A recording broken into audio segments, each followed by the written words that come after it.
Hey, what's up guys? So hari ni kita nak buat tom yum goong makan time hujan-hujan kan. Sedapnya. First korang gorengkan kepala udang dengan kulit udang sampai dia warna golden macam ni. And dia bawa keluar. Lepas tu blend dengan air and dia korang tapiskan.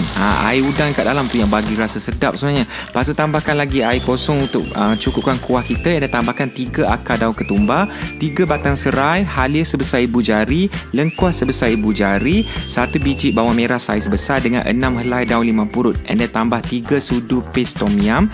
Lepas tu tambah 1 sudu Thai chili paste. Yang ni optional lah untuk bagi lagi sedap. Lepas tu masukkan udang and also cili padi. And then kita perlukan FNN susu isian sejat. Tepuk. Okay, FNN sejat ni aku selalu guna. Nak buat dessert boleh, nak buat dalam masakan pun boleh juga. Dia jadikan masakan kita lagi creamy, lagi sedap. So kita gunakan setengah tin susu FNN sejat tu. And then tambahkan tomato, enoki, ketumbar. Ketumbar ni aku silap, patut last sebenarnya, tapi tak apalah. And then masukkan gula, garam dengan serbuk perasa.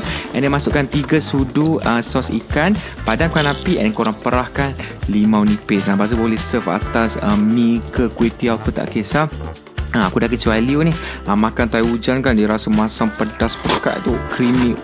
Memang sedap. Pekat, masam, pedas, masin, creamy, semua balance. Tapi belum habis lagi. Kita nak buat dessert pula, iaitu koktail buah naga. Yang ni korang campurkan 1 tin susu FNN sejat tadi and tambahkan susu FNN krima manis bervitamin. Yang ni susu pekat lah orang panggil kan.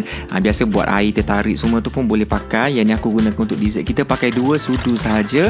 And then campurkan sekali ais, buah naga, sagu yang kita dah rebus. And then tuangkan kita punya susu tadi tu. And then rasa creamy, pekat tapi tak manis sangat. Memang sedap, boleh makan satu family. So korang jangan lupa try dua-dua resipi ni.